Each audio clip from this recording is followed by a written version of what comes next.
thanks again, Todd, for taking the time to talk with us on Business Spotlight.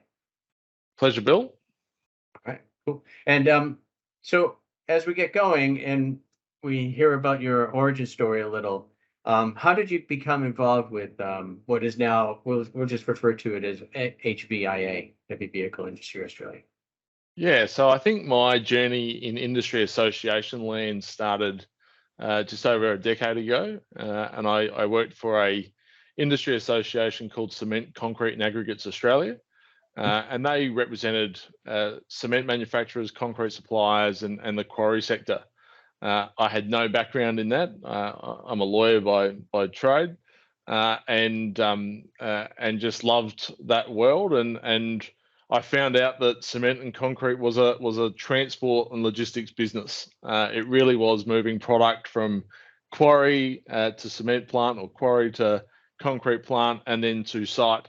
And I fell in love with the industry, and fell in love with infrastructure and big trucks, and that led me to now representing trucking manufacturers, truck and trailer manufacturers, and the components and equipment suppliers. So that's kind of the genesis of how that all happened, and it's been a fabulous 5 years in the role. It's a great industry, really cool.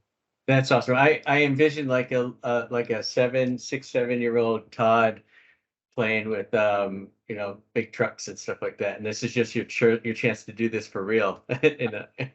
Absolutely was part of my childhood, as it is many others. Yeah, exactly. If you told me I would one day get back into any kind of heavy industry, I didn't see that as part of my future. I watched too many Perry Mason movies as a kid, and thought I was destined to go down a criminal lawyer path, and I ended up here. But delighted to be here, and it's great fun, and I get to talk to the soul of the earth people every day who do such an amazing job for the economy and for our country. So it's pretty exciting. Yeah, I think I resonate with that very much. But in my role, you see people just getting on with building the country. I'm from the U.S., so getting on with building things is something we really like, and it's good to see that you're involved in that too. So cool. If there were, as we look back on your journey to becoming involved in it, were there individual challenges moving from law into this, or what sort of challenges did either you or the association have? Look, I think we all go through challenges, both personally and professionally in our lives, and you've just got to deal with them, right? You've just got to be resilient, and you've got to try and find the best path for you. And we don't always succeed, and we don't always take the most direct path, but we tend to get there in the end. And you've got to be happy in life. I'm very much someone who works to live, and not the other way around.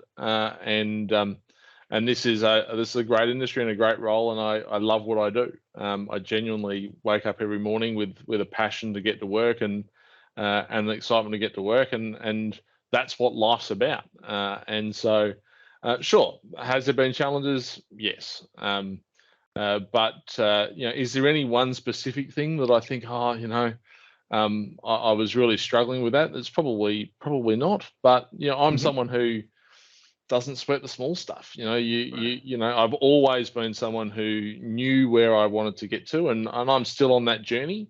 It's not over, but I wake up every day just trying to be the best version of myself, and trying to lead my team, and they do an amazing job, and I'm so proud of them every day. And if you have that fulfillment, and if you surround yourself with good people, generally success follows. And I've been lucky enough to have some of that in my time.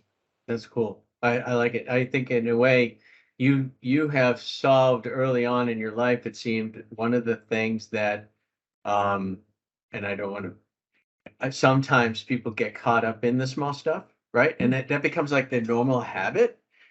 5 years go by, and they're still caught up in the small stuff. So something that I do is kind of like smack them around and have them think more like you do, which is terrific. And it's really good that you have an awesome team that you're proud of. I like that. It's very good to hear language like that.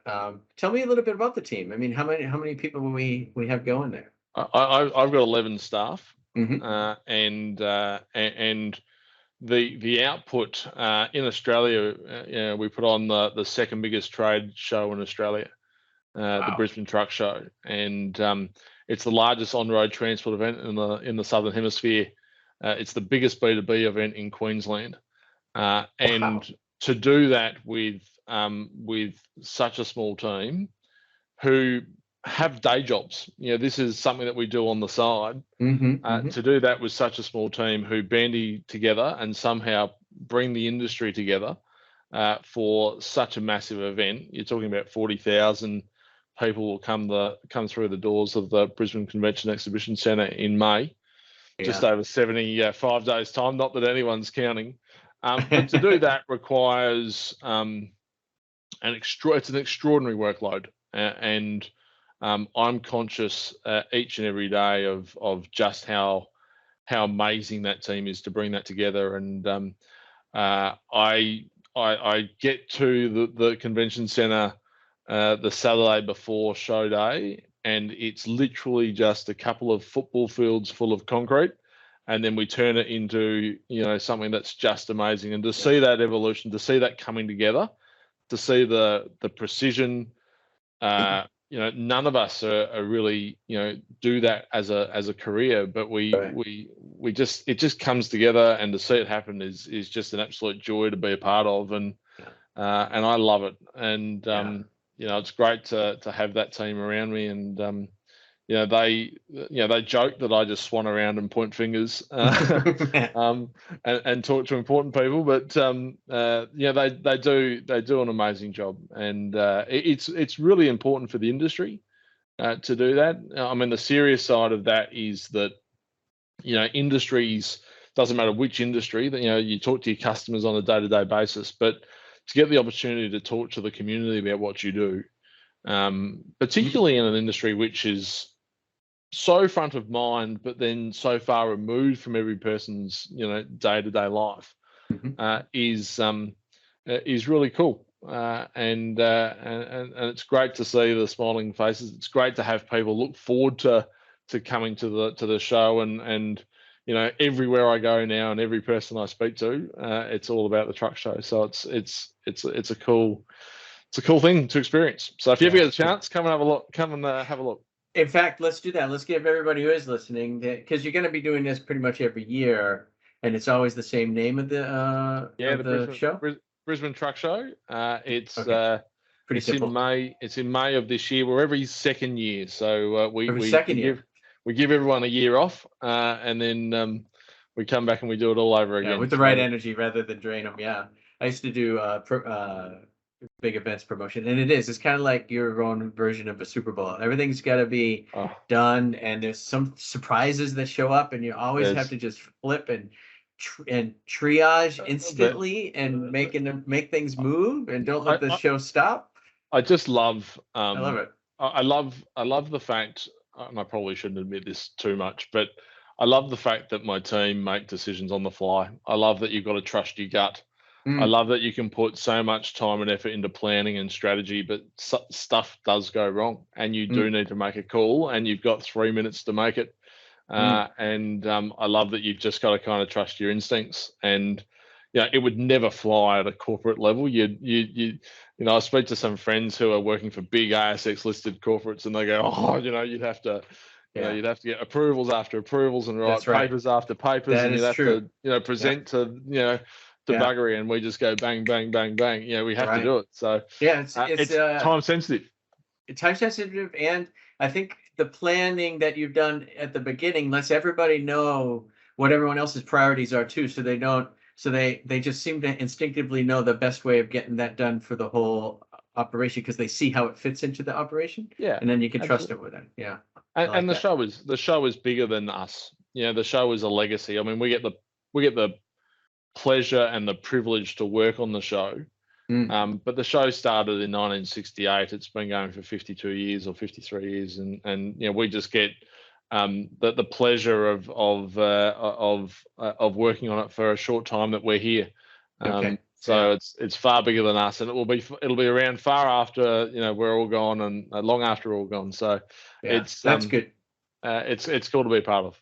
Yeah, I think the succession type stuff is important just because you have you are possibly doing the interaction with human beings in and around the show right now that will end up even potentially being parts of your team or parts of your succession, all the other things it rolls forward. It's always on the back of big trucks. But thinking of that, who's the first person that you think of when you think about success? Who pops into your head in particular? Name or two. In a business context, in a sporting Sure. context, in a Well, either way, let's try both. Let's do one business, one sport, whatever is the inspiration you got. okay. In a sporting context, I my name, the first person that comes to mind is Shane Warne, All right. Australian cricketer. I think, the late Shane Warne. I mean, he turned his sporting expertise into a business empire, Mm, and I love that. mm, I think very similar. Greg Norman is mm-hmm. in that. I think there's the success story around turning a business profile, making a business profile that extends your playing career for decades after you've stopped playing. I think if you can do that, then that's a really cool thing. So Yeah. they're probably the two in a sporting context. And I'm a sport buff. I love my sport, so that's probably why I went to sport first. No problem. In a business context, Mm-hmm. Alan Joyce, actually. All right. Alan Okay. Joyce and Kerry Packer. Wow. No nonsense people at the top, that's for sure. Yeah. Yeah. I just Alan. Alan, I just loved the fact that he had such a turbulent start when he came to the top. In terms of the unions were going nuts, and it was really turbulent times, and He cut through all that. and stared them down. I mean, Mm-hmm. that's tough for a leader of any role. And I'm not. This isn't a speech about unions or business or anything like that. I'm not getting into that. But just having the Presence. presence to back yourself, Yeah. and be unrelenting in pursuit of that. Yeah. It turned out that he was probably right, and the success of Qantas has been, unreal off the back of that. So I think that's pretty cool. And Kerry Packer, I loved. I mean, he wouldn't get away with it now. You would never get away with it now. But he was before his time, in my view. Yeah. So that's probably the two that I think of. Okay, cool, perfect. I like it. And so if we're thinking about individuals and then we shift a little bit to you, they had an origin story that you sort of referenced, but with yourself, and you're looking back at somebody getting into either this business or any business that is inspiring them like it did inspire others. What would you say to that person who's thinking about getting into a business? What would you say to them? Just in my business or any business? Any business that would be their own. Let's say they have their own. Let's say someone started. Okay. Yeah. I hard work. Okay. Number one. Yeah. If you go into it with a mindset of being rich overnight, you'll fail. No one does that. It lives in your dreams, and that's exactly where it should stay. Hard work is the number one ingredient. You don't have to be the smartest person in the room. You don't need to be the most talented person in the room. But if you work the hardest, I often find that pays off dividends. Someone is always watching, and they get attracted to hard work. Right. Someone that's going above and beyond. So hard work for me is key. Surrounding yourself with good people. is the second thing, and I think none of us are the font of all knowledge, right? We all have gaps in our knowledge. I think if you try and fake it, you get found out. Mm. If you're honest and upfront and go, I don't know what you're talking about, but I'm going to go and employ someone who does, Mm-hmm. and I'm going to leverage that person's skills and expertise and educational background and knowledge. So surround yourself with good people and treat them well. I think that's the true measure of being a good leader. Is to value the people around you, treat them well, don't treat them with some inferiority complex, Mm-hmm. and bring them on the journey with you. And if you do that, then they'll want to work as hard as you do, and then some. Yeah. And if you can do that, and if you're all pulling in the same direction together, it's hard to fail. Right. Exactly. I like it. And it's probably what you looked at or what other people look at when they see someone else come on board is if they're genuine and they're hard workers and they're willing to learn, they would probably fit in with the good staff that you have. Those 11 people, that would probably be the key elements of what would make them click with the others anyway. Yeah. You don't last too long if you don't. Right. They get, like you said, you get found out quick. You get found out quick. Yeah. Yeah, that's very good. It's so true. So, you've been doing this particular role for how long again? 5. 5, yeah. So what do you see as the next 5 to 6? What are you building here for them and for what do you think? What's the vision? What's the vision? Look, I think we're from an industry association point of view, Mm-hmm. I'm really proud of where we came from and what we achieved during COVID. I think that was really, really incredible. Yeah. When I look back on that time, there was a time when I was thinking, gosh, we've only got like a couple of months worth of cash reserves. Mm. What happens if we're sent home? What happens if we can't work? What happens, the membership, it's a discretionary, expenditure. Yeah. As all membership associations. So what's going to happen? Are they going to stop paying their bills? We Mm. were staring down some pretty tough times, but it was the biggest membership recruitment year we've ever had, and we carved out a really niche role for ourselves. I took the view that you could either go into hibernation and then come back after it was done, or you could just plow through. And I'm so pleased that we ploughed through because that's paying dividends now. Yeah. And you don't take that for granted. We can't just go back to where we were.